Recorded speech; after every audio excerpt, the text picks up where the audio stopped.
सहनाववतु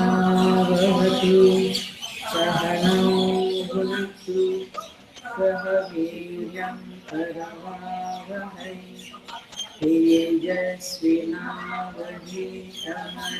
मा विद्विषावहै। ॐ शान्ति शान्ति शान्तिः।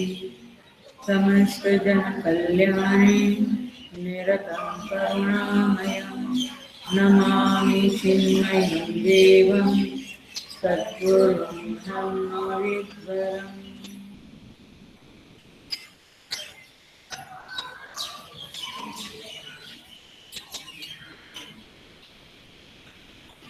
Okay, so I welcome all the sadhakas on this Ishavasya online section. आठवां मंत्र। दूसरी पंक्ति कहती है कबीर मनीषी परिभू स्वयंभू याथा तथ्यतो अर्थान्य दधात शाश्वतीभ्य समाव्यः।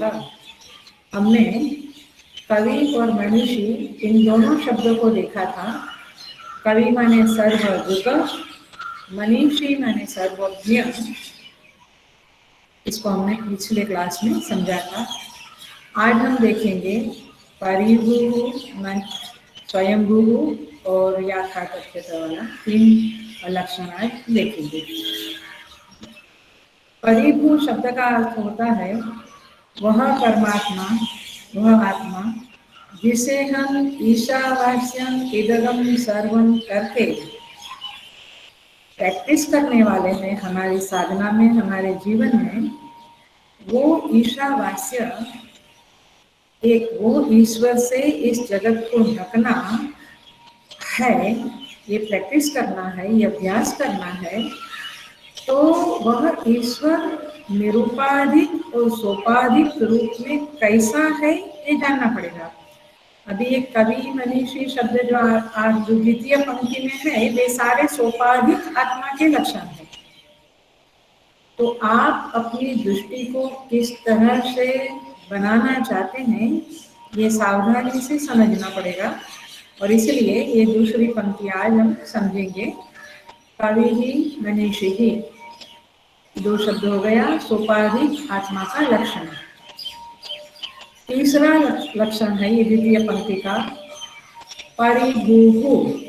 परिभू शब्द का अर्थ है परिभू शब्द का अर्थ है सर्वोपरि, सर्वोत्कृष्ट, सर्वोपरि, सर्वोत्कृष्ट, सबसे ऊपर। माने यह आत्मा सोपाधिक रूप में सर्वोपरि है, सबसे उत्कृष्ट है। जैसे एग्जाम्पल लेंगे, जैसे सर्प है, जैसे रज्जू है वो सर्प से ऊपर है। समझ में आता है? माने सर्प कुछ चीज है ही नहीं, अध्यस्त है, झूठी है, अपीयरेंस है। तो रज्जू ही सर्वोपरि है। देखो रज्जू और सर्प में सर्वोपरि कौन है? रज्जू है। वैसे जगत और आत्मा में सर्वोपरि कौन है? आत्मा है। Are you getting?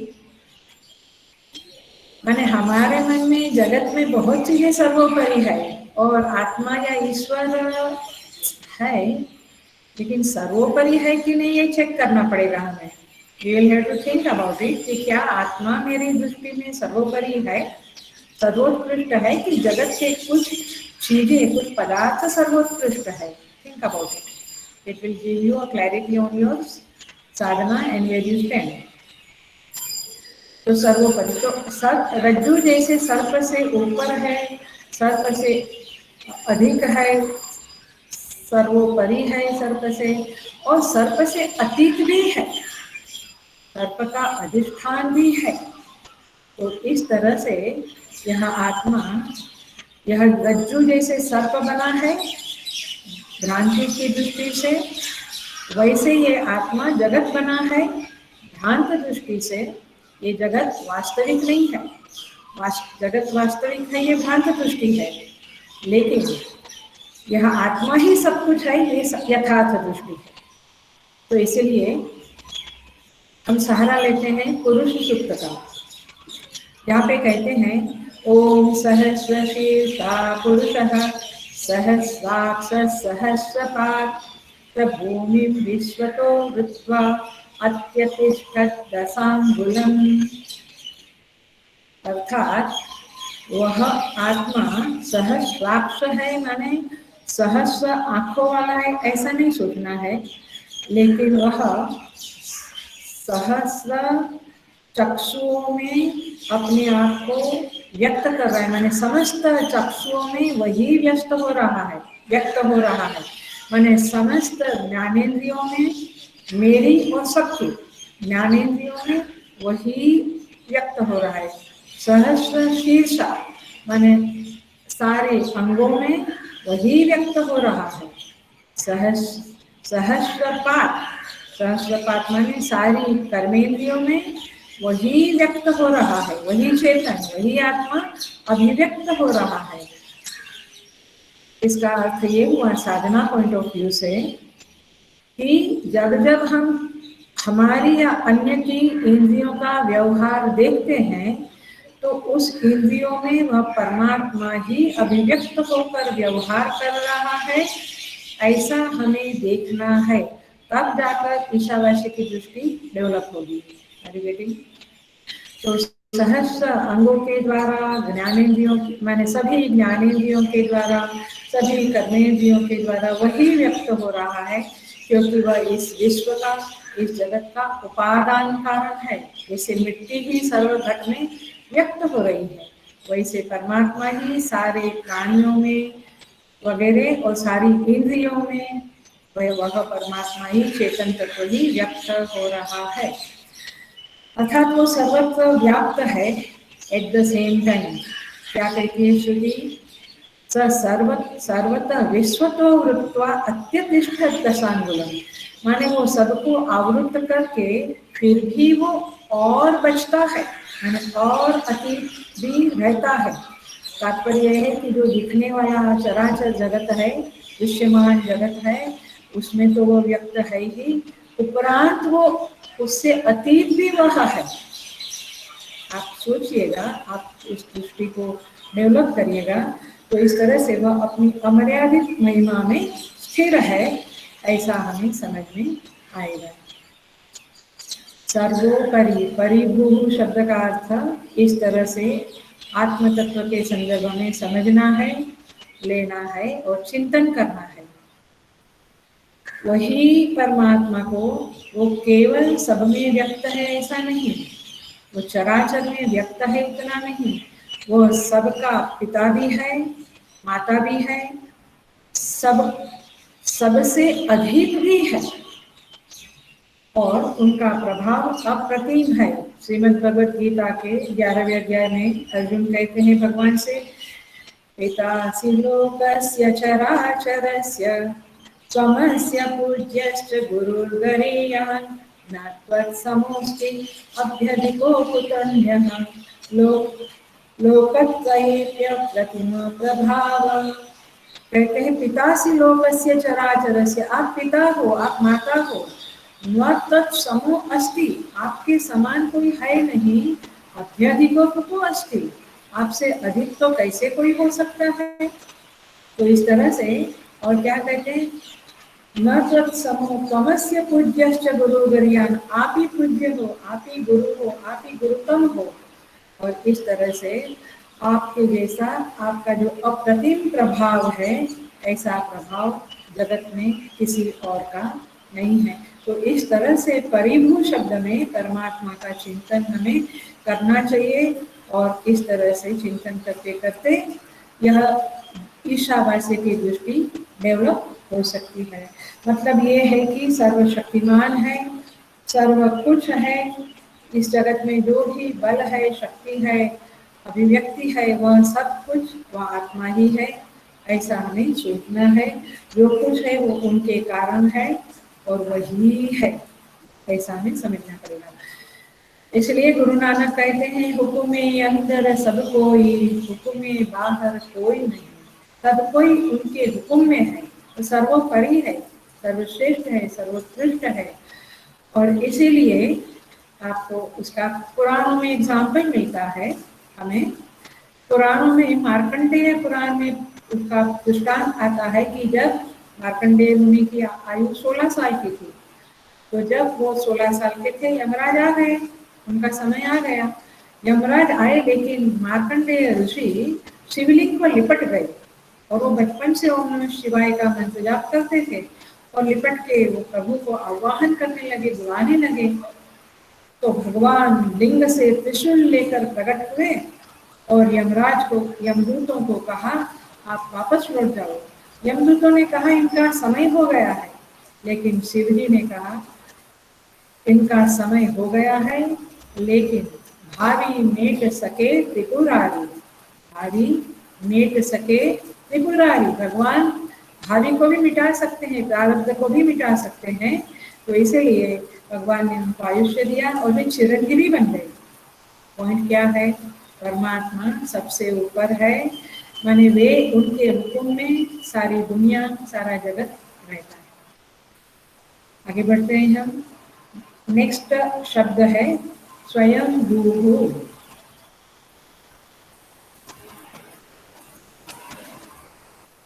स्वयंभू शब्द का अर्थ है जो स्वयं अन्य की अपेक्षा के बगैर है, माने जिसकी सिद्धि किसी और की अपेक्षा नहीं रखती है, जिसकी सिद्धि किसी और की अपेक्षा नहीं रखती है, माने वो जो है उसके लिए और कोई कारण नहीं है। तात्पर्य वह है, वह किसी कारण से नहीं है। देखिए मैं समझाऊंगी। जैसे घट है, जगत में जो कुछ है वो कार्य रूप है, उसके अंदर भले कार्य कारण परंपरा है, but from point of view of आत्मा सब कुछ कार्य रूप है, तो वो कोई ना कोई कारण की अपेक्षा रखता है। जैसे एक घट है, तो घट क्यों है, ऐसा प्रश्न करें तो मिट्टी है इसलिए घट है। तो मिट्टी क्यों है? क्योंकि पृथ्वी है। पृथ्वी क्यों है? क्योंकि जल है। तो पृथ्वी का कारण जल है, जल का अग्नि, वायु, आकाश, अव्यक्त, इस तरह से किस हर एक चीज का कोई ना कोई कारण है। लेकिन यह परमात्मा का विषय में कार्य कारण परंपरा का अंत आ जाता है। देयर इज नो कोज, कोई परमात्मा के होने में कोई कारण नहीं है। और एक एक चिंतन का विषय है, उसका कोई कारण नहीं, और वह सबका कारण है, वह सबका कारण है, लेकिन स्वयं अकारण है, ऐसा शास्त्र की भाषा में बोला जाएगा। माने स्वयं है, इन्वर्टेड कोमा में है, कहाँ से है, कैसे है, कितना है, कब से है, किससे है, ये कुछ प्रश्न नहीं आता है, क्योंकि वह स्वतः सिद्ध है। सबका कारण होने के नाते, स्वयं अकारण होने के नाते। मतलब यह हुआ, देखिए, किसी भी प्रमाण से उसकी सिद्धि नहीं हो सकती है, शास्त्रीय भाषा है, समझनी पड़ेगी। किसी भी प्रमाण से उसकी सिद्धि नहीं हो सकती है, लेकिन उसके कारण प्रमाणों की सिद्धि होती है। किसी जैसे ये मेरे सामने लैपटॉप है, तो लैपटॉप किससे सिद्ध हुआ? मेरे चक्षु के कारण सिद्ध हुआ। मुझे आंख है, तो आंख ये लैपटॉप को देखने का प्रमाण है। तो लैपटॉप की सिद्धि कैसे हुई? चक्षु प्रमाण से हुई। Are you getting? वैसे ये आत्मा, आत्मा की सिद्धि के लिए आत्मा है, इस ये समझने के लिए किसी प्रमाण से उसकी सिद्धि नहीं होगी, कोई प्रमाण नहीं है, सारे प्रमाण उसके कारण सिद्ध होते हैं। देखिए, मैं धनवान हूँ, ऐसा मैं बोलूं तो मैं क्यों धनवान हूँ? धन के कारण मैं धनवान हूँ। मैं पिता हूँ, क्यों पिता हूँ? पुत्र के कारण मैं पिता हूँ। अरे बेटी, मैं कीर्तिमान हूँ, क्यों? कीर्ति के कारण मैं कीर्तिमान हूँ। तो सारी चीजों का अस्तित्व सापेक्ष है। अरे पकड़ लेना इस बात को, सारे चीजों का अस्तित्व सापेक्ष है, परमात्मा का अस्तित्व निरपेक्ष है, किसी की अपेक्षा नहीं रखता है। देखो इसको ऐसे समझे, आई एम रिच, ये कहना है तो धन के कारण रिच हूँ, धनवान हूँ बोलना पड़ेगा, लेकिन आई एम, मैं हूँ, अहम अस्मि, मैं हूँ, ये कहने के लिए कौन से प्रमाण की जरूरत है? I know I am, I know I am, ख्याल में आ रहा है? तो इस तरह से मैं हूँ ये कहने के लिए किसी अन्य प्रमाण की जरूरत नहीं है। नाम रूप को प्रकाशित करने के लिए अस्तित्व की जरूरत है, अन्य चीजों की जरूरत है, लेकिन अस्तित्व को प्रकाशित करने के लिए, जानने के लिए किसी और की जरूरत नहीं है। इसी को कहते हैं स्वयंभू। स्वयंभू माने वह स्वयं ही बना हुआ है, स्वयं ही है, उसको कोई बनाया, उत्पन्न किया नहीं है। अर्थात वही सर्वरूप होकर बैठा है, वही कार्य कारण से अतीत भी है और कार्य कारण भी वह है। ये वेदांत है, ये समझना पड़ेगा। तो इसीलिए सर्वरूप होकर वही सिद्ध हो रहा है, वही दृश्य होकर विद्यमान है, वही दृष्टा होकर विद्यमान है। दृष्टा और दृश्य दोनों बनकर बैठा है, भोक्ता और भोग्य दोनों होकर बैठा है। वही अब समझेगा आपको, अब समझेगा स्वप्न का दृश्य प्रपंच और स्वप्न दृष्टा दोनों होकर कौन बैठा है? आप बैठे हो, मैं बैठा हूँ, राइट? में आ रहा है ना? स्वप्न का प्रपंच जो स्वप्न दृश्य है, स्वप्न में जो दिखता है वो स्वप्न प्रपंच, और स्वप्न का दृष्टा दोनों कौन है? मैं ही हूँ। स्वप्न में मैं ही स्वप्न प्रपंच होकर बैठा हूँ। वैसे यह आत्मा, यह चेतन तत्व, यह परमात्मा स्वयं ही इस जगत का दृष्टा है और स्वयं ही जगत प्रपंच, जगत दृश्य जो दृश्यमान होकर जगत दिख रहा है वो स्वयं ही जगत, विश्व प्रपंच भी वह है, विश्व का दृष्टा भी वह है। माने विश्व प्रपंच जो अध्यस्त है वह भी वह है और अधिष्ठान भी वह है, सगुण भी वह है, निर्गुण भी वही परमात्मा है, वही चेतन है।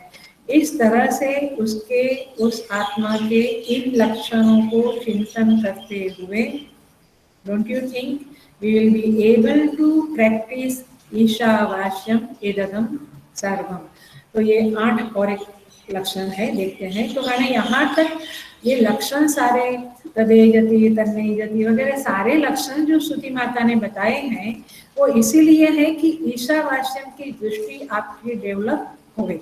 That's the only purpose for Shruti Mata to express all his lakshanas into this shlokas from 4 से लेके 8 तक, 4, 5, 6, 7, 8, 5 में से।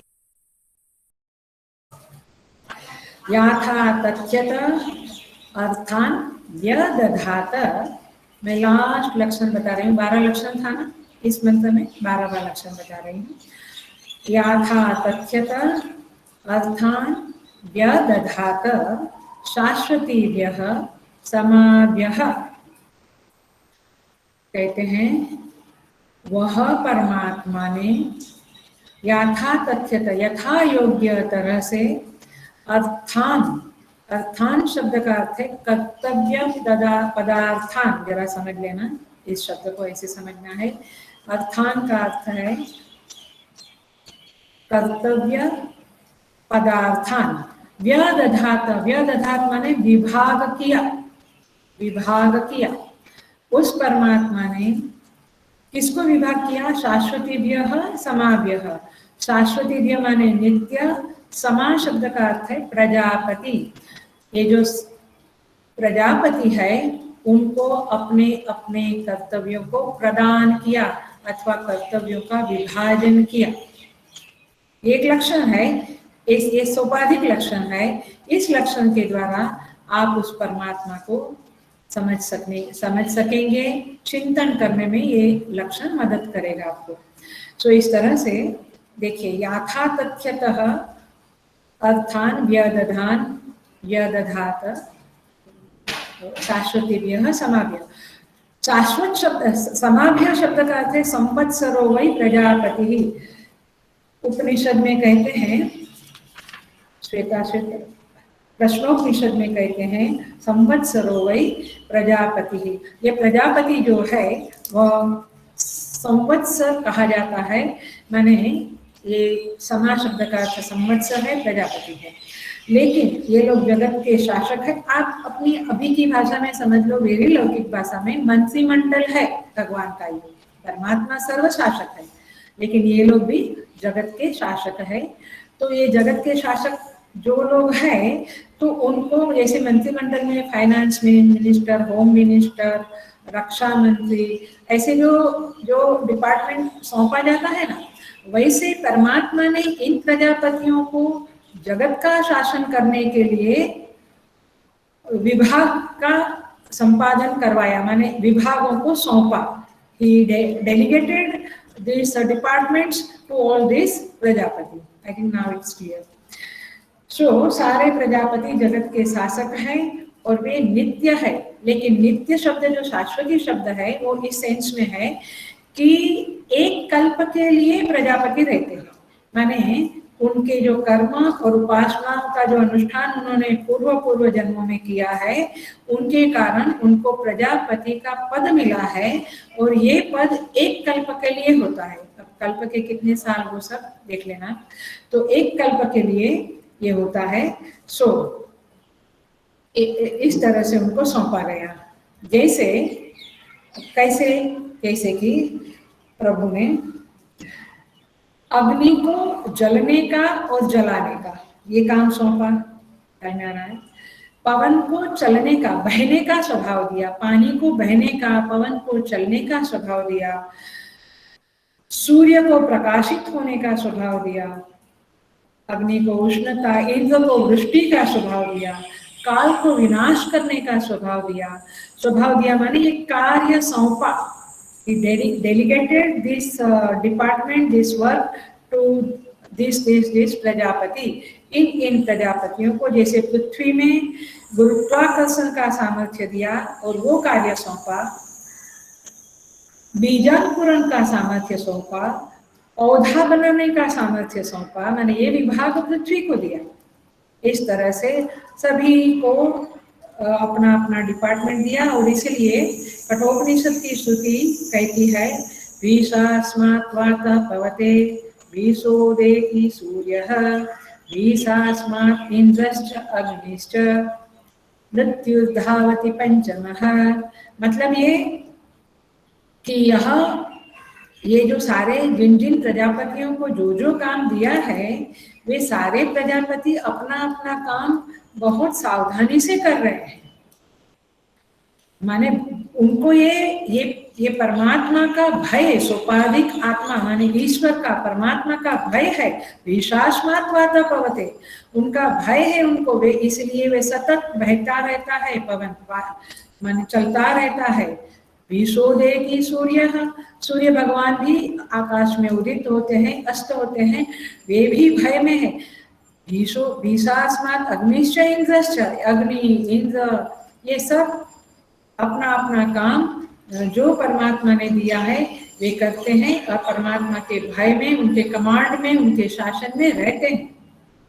मृत्युर्धावति पंचमा, मृत्यु भी दौड़ती रहती है, वो भी अपना काम ठीक से करती है। तात्पर्य यह है कि परमात्मा ने इन सब को अपना अपना विभाग दिया, उनको उस काम करने की शक्ति दी, उसके लिए नियम दिए, कर्तव्य का विधान किया। और इसलिए इस जगत में जो कुछ भी है वह परमात्मा के शासन में है और प्रजापति उस शासन को ठीक तरह से चला रहे हैं। लेकिन उन प्रजापतियों का भी शासक जो है वो तो परमात्मा है। यही शब्द इस याथा तथ्यता अर्थान व्यदधान शब्द से पता चलता है। इसलिए जो हम मंत्र गाते हैं आरती में, ओम न तत्र सूर्यो भाति न चंद्र तारकम नेमा विद्युतो भान्ति कुतोऽयमग्निः तमेव भान्तमनुभाति सर्वं तस्य भासा सर्वमिदं विभाति। मतलब कि ये सूर्य चंद्र वगैरह जो प्रकाशित होते हैं, उनको शक्ति प्रकाशित होने की प्रकाशमानता जो उनमें है वह भी परमात्मा के द्वारा दी गई है। और विभाग मैंने प्रकाशित करना है जगत को, यह काम भी परमात्मा द्वारा सौंपा गया है। Are you getting? वो शक्ति भी, जैसे इंद्र को वृष्टि करने की शक्ति, तो वृष्टि का सामर्थ्य भी परमात्मा ने दिया है और वृष्टि करने का कर्तव्य भी परमात्मा ने दिया है। इस तरह से इस मंत्र को देखना है, समझना है। तो इस तरह से समग्र जगत वैसे देखा जाए तो केवल और केवल परमात्मा की अभिव्यक्ति है और कुछ भी नहीं है। देखिए यहाँ पे एक और हम देखते हैं, एग्जाम्पल लेकर देखते हैं कि आपको याद होगा रामचरितमानस में भगवान जब रामचंद्र जी जब समुद्र को कहते हैं कि मुझे जगह दो, मुझे लंका जाना है, तो समुद्र देता नहीं है, फिर जगह देता नहीं है। फिर लक्ष्मण जी जब धनुष उठाते हैं क्रोध में आकर, तब वो खड़ा समुद्र प्रकट होता है, स्वर्ण थाल लेकर भगवान के सामने प्रकट होता है। भगवान कहते हैं कि तुम पहले क्यों प्रकट नहीं हुए? इतना 3 दिन से हम लोग तुम्हें मना रहे हैं। बोले प्रभु आपने ही मर्यादा दी है, मैं कैसे आपको स्थान दूं? आपने ही मुझे बहने का और सर्वत्र ये समुद्र में ये पानी बहने का कार्य सौंपा है, मैं कैसे अपनी मर्यादा को भंग करूं? भगवान हंसने लगते हैं और इस तरह से परमात्मा कार्य का विभाजन करते हैं। ये इन एग्जाम्पलों के द्वारा, दृष्टांतों के द्वारा हमें प्रतीत होता है। इस सृष्टि का एक बात और समझ लेते हैं इसमें, फिर यहाँ पे पूरा होगा। ये सृष्टि का सर्जन या संचालन परमात्मा ने जो किया है उसमें कोई प्रयत्न नहीं है, बिल्कुल बिल्कुल केवल और केवल उनकी सन्निधि में यह सब कुछ हो रहा है। ये वाक्य इतना बड़ा है कि आपको समझने के लिए बहुत चिंतन करना पड़ेगा। यह सृष्टि का सर्जन और संचालन, जो अभी प्रजापति के द्वारा संचालन कर रहे हैं परमात्मा, वह संचालन के लिए भगवान को कोई प्रयत्न डंडा लेकर खड़ा नहीं रहना पड़ता है, प्रयत्न नहीं करना पड़ता है, वह उनकी सन्निधि मात्र से हो रहा है। इसका एग्जाम्पल है श्वेता उपनिषद में, अपाय पादो जवनो गृहीता पश्यत्य चक्षु शृणोति कर्णः।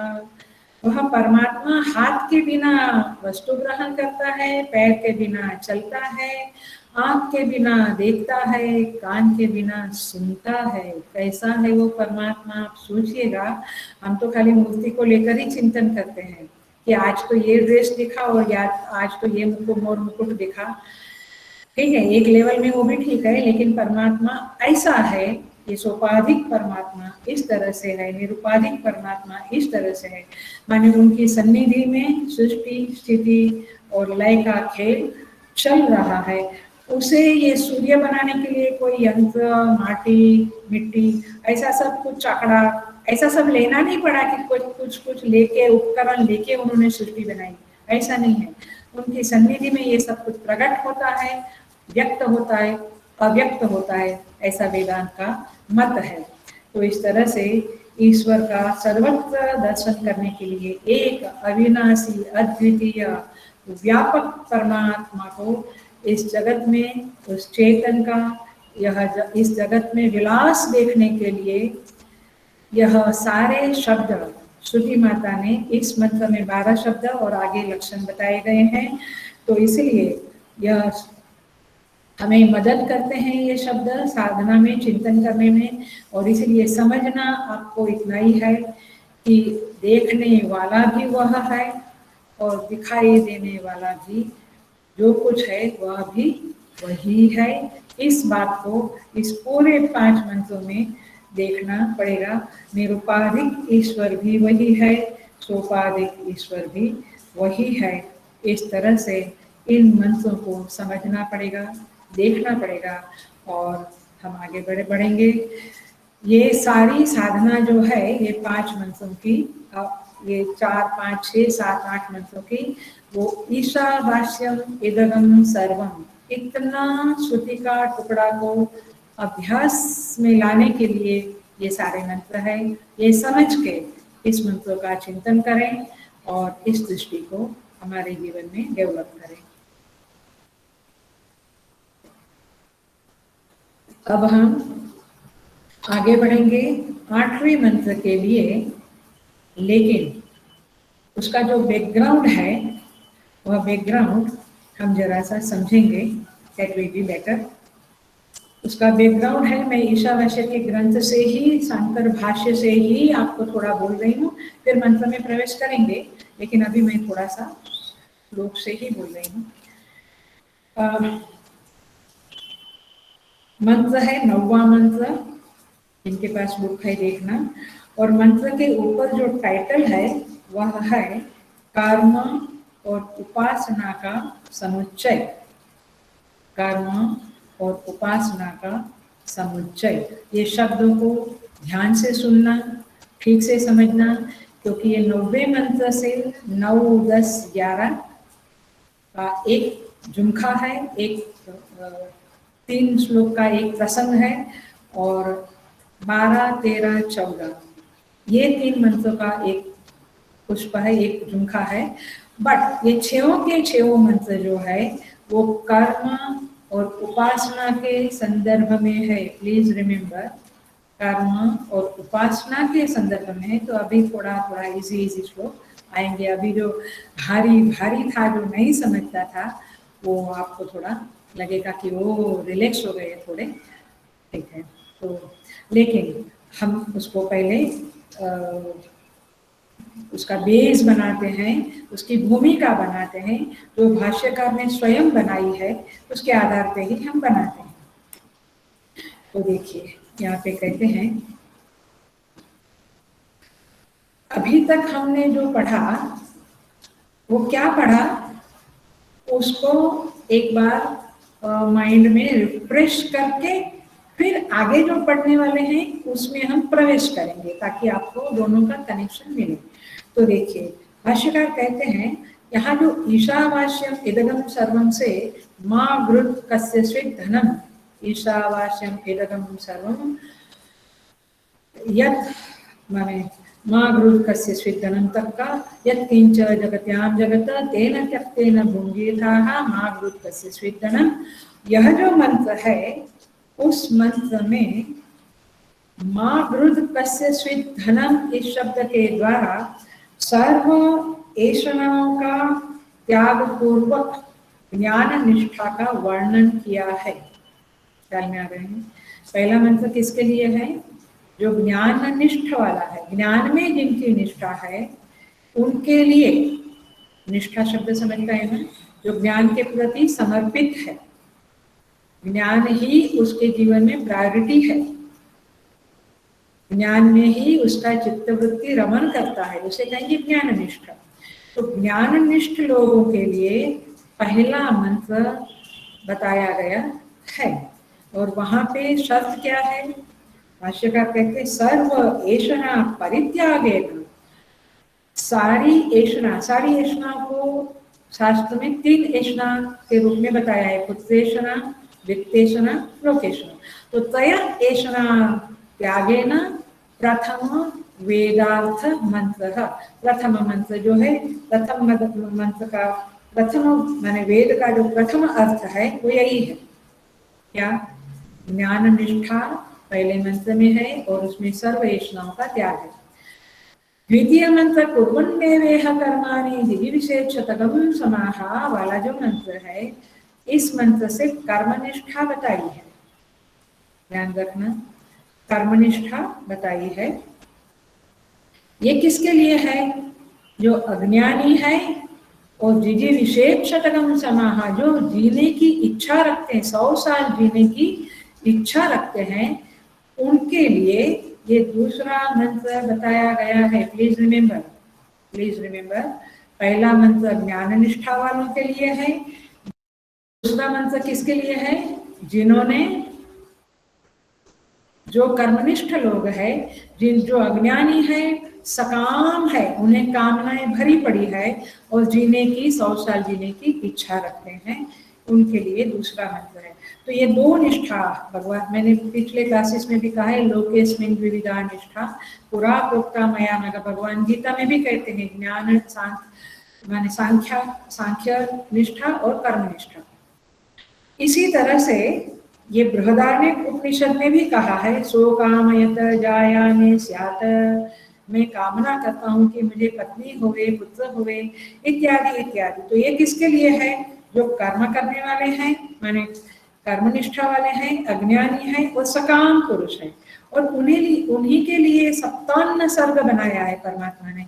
माने ये गेहूं, जौ, जो चावल, ये दुग्ध, पशुओं का अन्न जो दुग्ध है, हुत प्रहुत देवताओं का अन्न है, ये सारे जो 7 प्रकार की सृष्टि परमात्मा ने बनाई है, यह सृष्टि उन अज्ञानियों के लिए विशेष करके बनाई है, क्योंकि उनको बहुत सारी कामनाएं हैं, ये चाहिए वो चाहिए, तो सकामी लोगों के लिए है।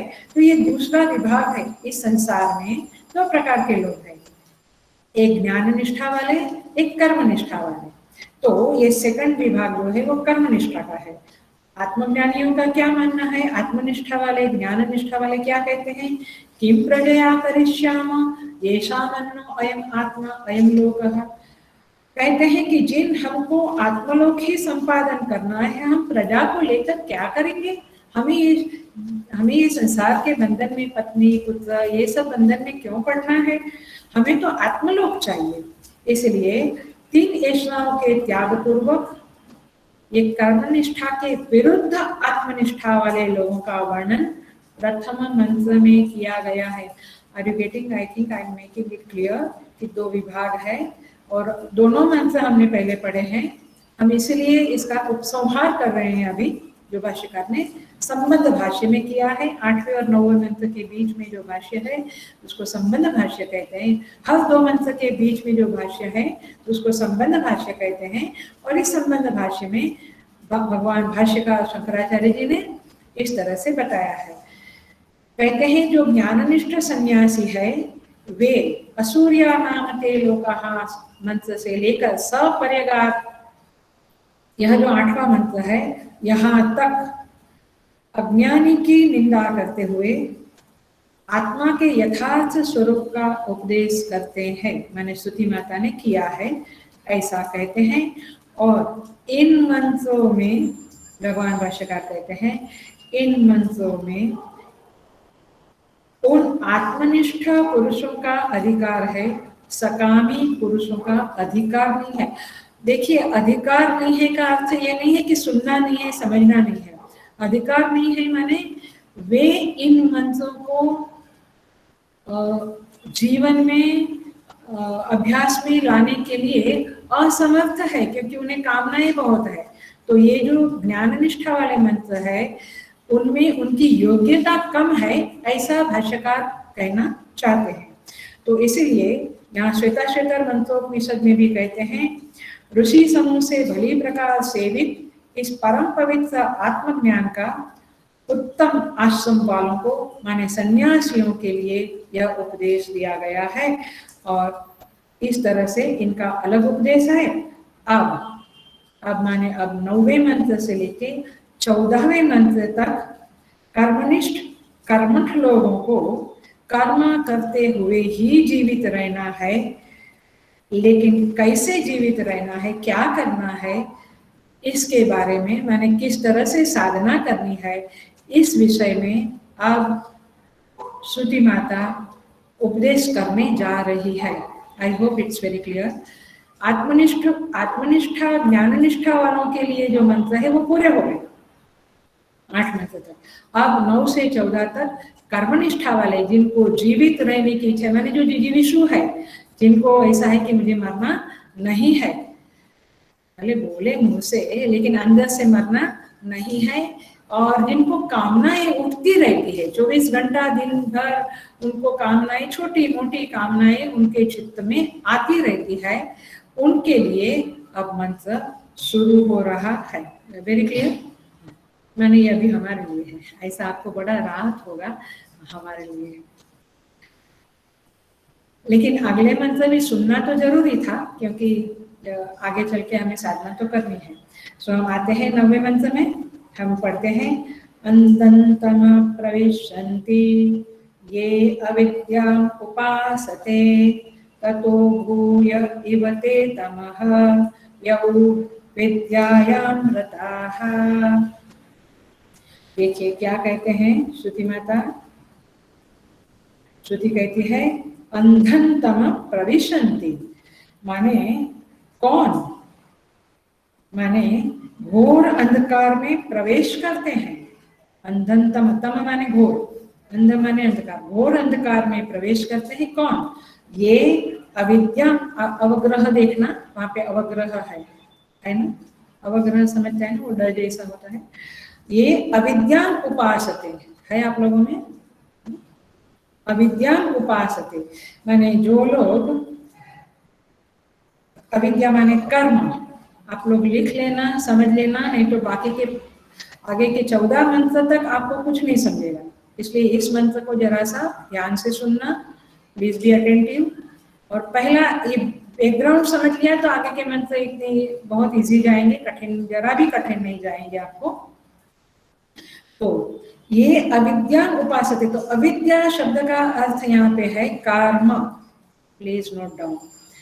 लेकिन मैं और एक एक्सप्लेनेशन के लिए आपको बताती हूँ, ये अविद्या उपासते में ये और अविद्या के बीच में ब्रैकेट में आप लिख डालो केवल, ओनली, फकत, फक्त, ये जो केवल अविद्या उपासते माने जो कर्म की उपासना करते हैं, पकड़ा, ये अविद्या उपासते जो केवल कर्म की उपासना करते हैं, वे अविद्या घोर अंधकार में प्रवेश करते हैं। ये पहला वाक्य बना। सेकंड वाक्य बनेगा, सेकंड लाइन बोल रही हूँ। ततो भूय, भूय माने अधिक, इव माने एज इफ, जैसे कि, ततः माने उससे भी, तमः यउ विद्यायां रतः, तमः माने अंधकार में, उससे भी घोर अंधकार में अधिक अंधकार में प्रवेश करते हैं, उससे भी अधिक अंधकार में प्रवेश करते हैं कौन, यउ, तमा के पास कोमा कर देना, यउ विद्यायां रतः, जो विद्या में, अब यहाँ विद्या शब्द की जगह पे आप लिख लो उपासना। अब ये पूरे 6 के 6 मंत्रों में अविद्या माने कर्म, विद्या माने उपासना। विद्या माने ज्ञान नहीं लेना है यहाँ पे, मैं बताऊंगी, लेकिन यहाँ पे लिख लो विद्या माने उपासना, अविद्या माने कर्म, इतना पक्का कर लो।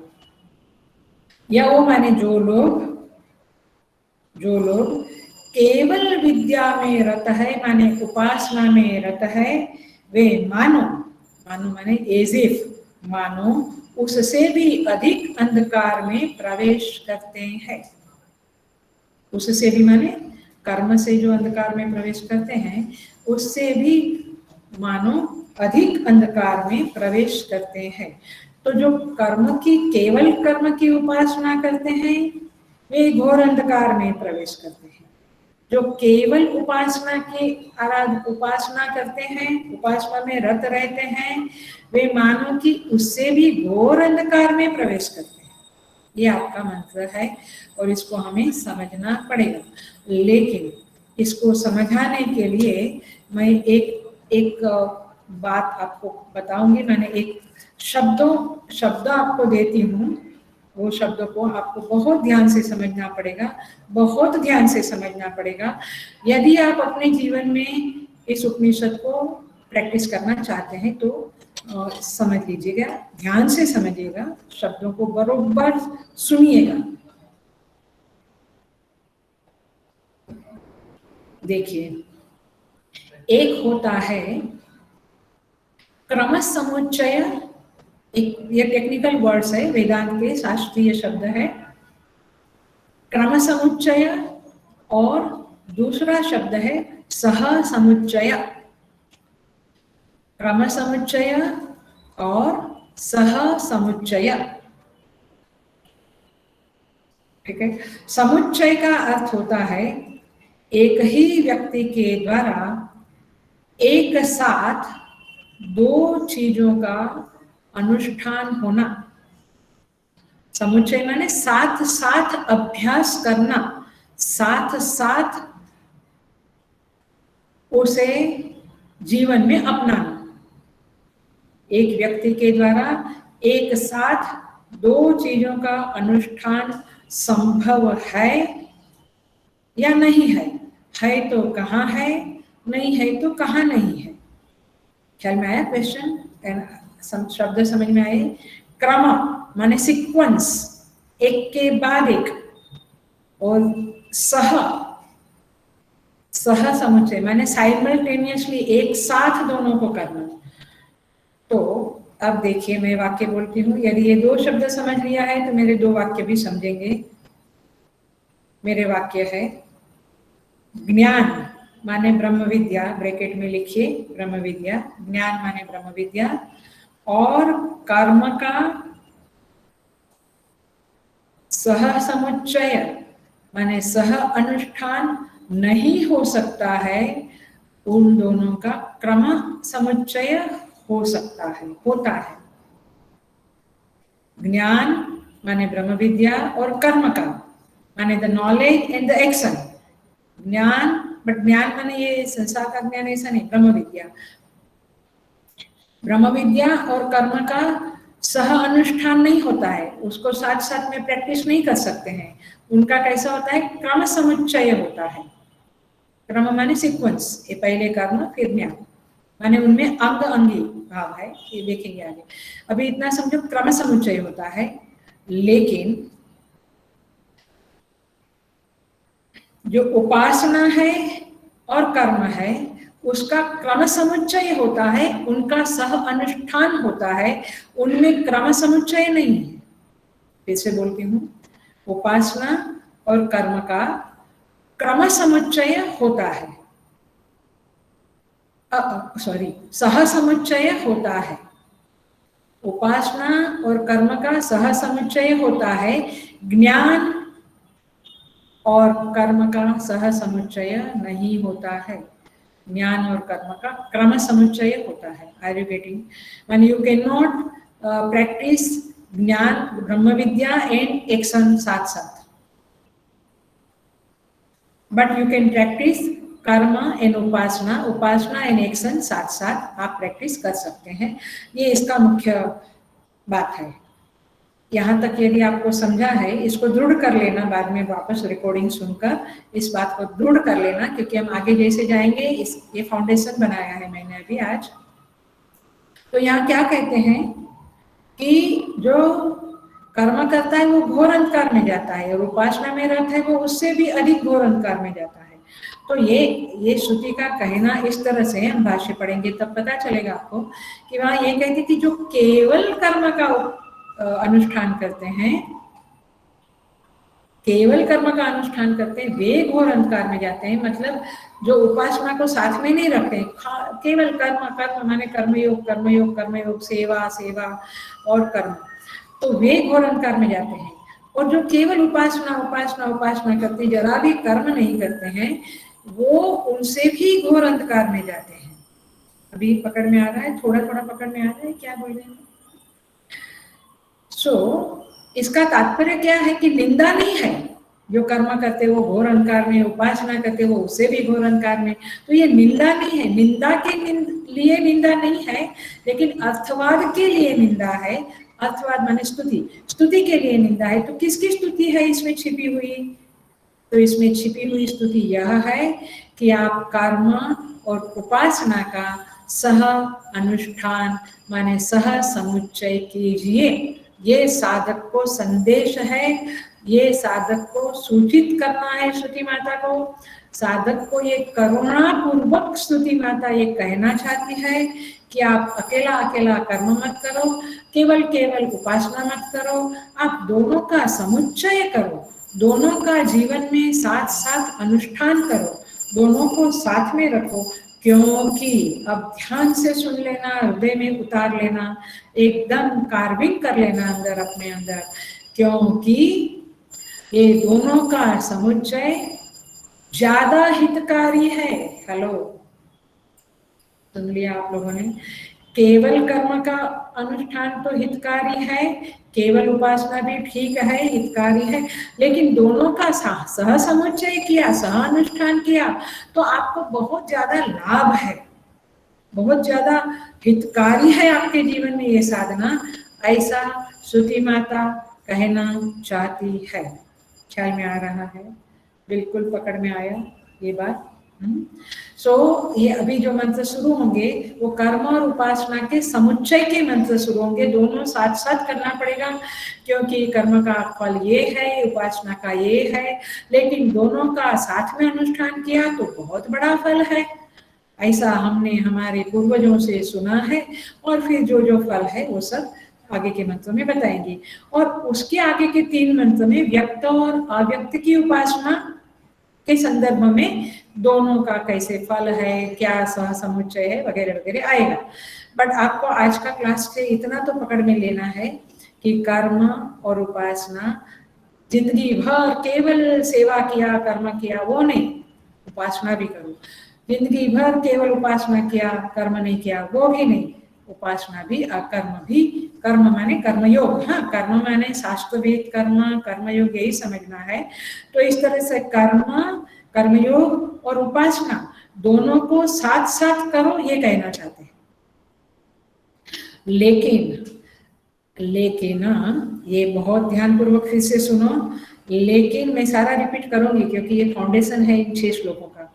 लेकिन ज्ञान माने जो ब्रह्म विद्या है, जहाँ पे अध्यास का उच्छेद करके अधिष्ठान में दृष्टि को स्थिर करना है, अध्यास को विवर्त मान के, फोल्स मानकर, फोल्सिफाई करके अधिष्ठान को यथार्थ समझ के उसमें स्थित होना है, स्थिति करना है। वो जो ज्ञान निष्ठा है, वो जो ब्रह्म विद्या ज्ञान है, वो और कर्म ये दोनों साथ साथ नहीं जा सकेंगे, क्योंकि कर्म में कर्तृत्व भोक्तृत्व का अध्यास है।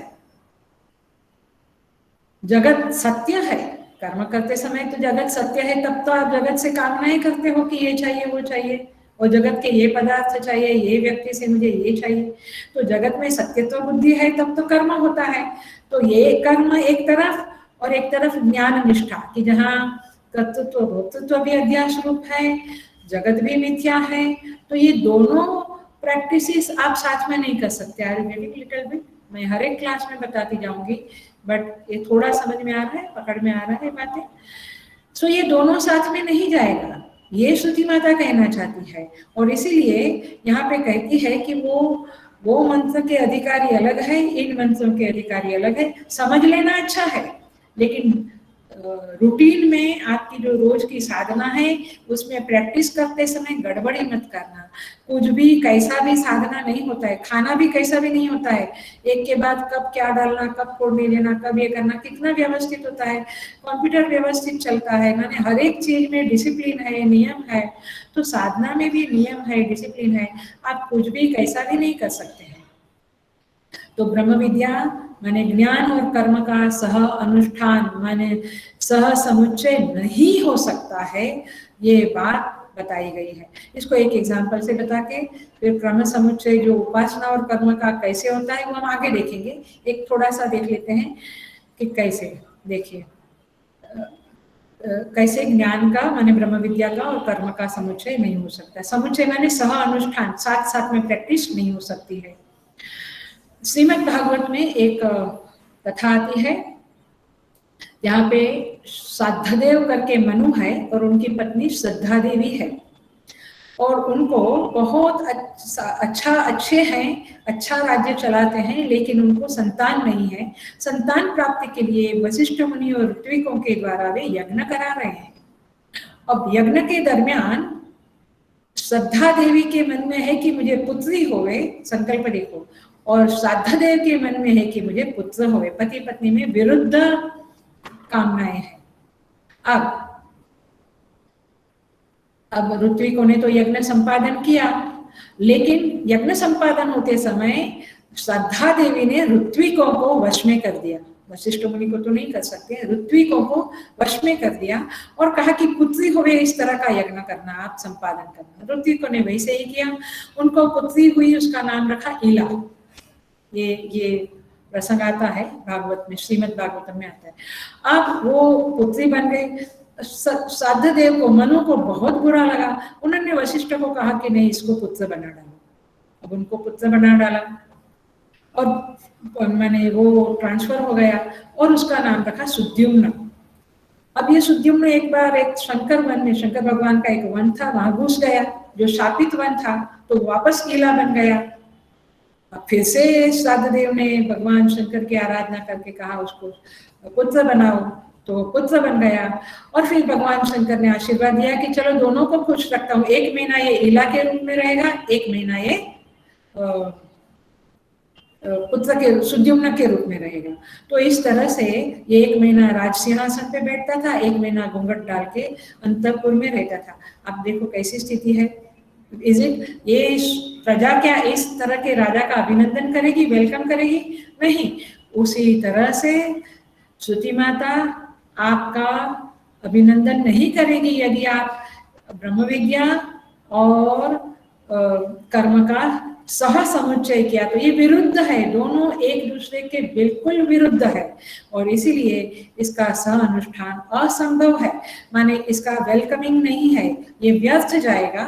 इसलिए इस तरह से नहीं करना चाहिए। इसलिए पहले मंत्र में कहते हैं माँ घृत कस्य स्विद्दनम, माने किसी की धन की इच्छा मत करो, माने कोई पदार्थों की इच्छा मत करो, ऐश्वर्य त्रय का त्याग करो। और दूसरे मंत्र में कहते हैं विषय शतगम समाहा, माने 100 साल जीने की इच्छा करो। मतलब जब 100 साल जीना है तो धन तो चाहिए, वस्त्र चाहिए, अन्न चाहिए, घर चाहिए, पत्नी चाहिए, पुत्र चाहिए। तात्पर्य ये हुआ कि दोनों मंत्र में विरुद्ध बातें हैं, क्योंकि विरुद्ध प्रकार के अधिकारी है, अधिकारी ही अलग अलग है। इसलिए ये एक बाजू है धन का त्याग, एक बाजू है धन का संग्रह करो, जीने की इच्छा करो। तो इस तरह से तो दोनों आप एक साथ नहीं कर सकते। आई थिंक इतना तो आपको समझ में आता है। तो इस तरह से यहाँ पर भी श्रुति माता कहती है कि आप एक साथ ज्ञान, ब्रह्म विद्या और कर्म का सहअनुष्ठान नहीं कर सकते हैं, लेकिन उपासना और कर्म का सह अनुष्ठान कर सकते हैं। कैसे कर सकते हैं इसको हम अगले क्लास में देखेंगे और 9वें मंत्र में प्रवेश भी कर जाएंगे। क्या घोर अंधकार में पढ़ना है और कैसे और घोर अंधकार में पढ़ते हैं उपासना करने वाले, क्या तात्पर्य है स्तुति का, इन सारी बातों को हम नेक्स्ट क्लास में करेंगे। भगवान की कृपा से हम इस टॉपिक को, इस टाइटल को, इस प्रसंग को समझें, ऐसी हमें बुद्धि दे प्रभु, ऐसी शक्ति दे, सामर्थ्य दे। यही सभी साधकों को यही प्रार्थना के साथ, और जो ईशावास्य के योग्य अधिकारी है उनको उसमें आगे बढ़ावे, इसी प्रार्थना के साथ यह मंत्र हम प्रवचन हम विराम करते हैं। ओम पूर्णमद पूर्णमिदं पूर्णात् पूर्णमुदच्यते पूर्णस्य पूर्णमादाय पूर्णमेवावशिष्यते। ओम शांति शांति शांति। हरि ओम। श्री गुरुभ्यो नमः। हरि ओम। Thank you so much.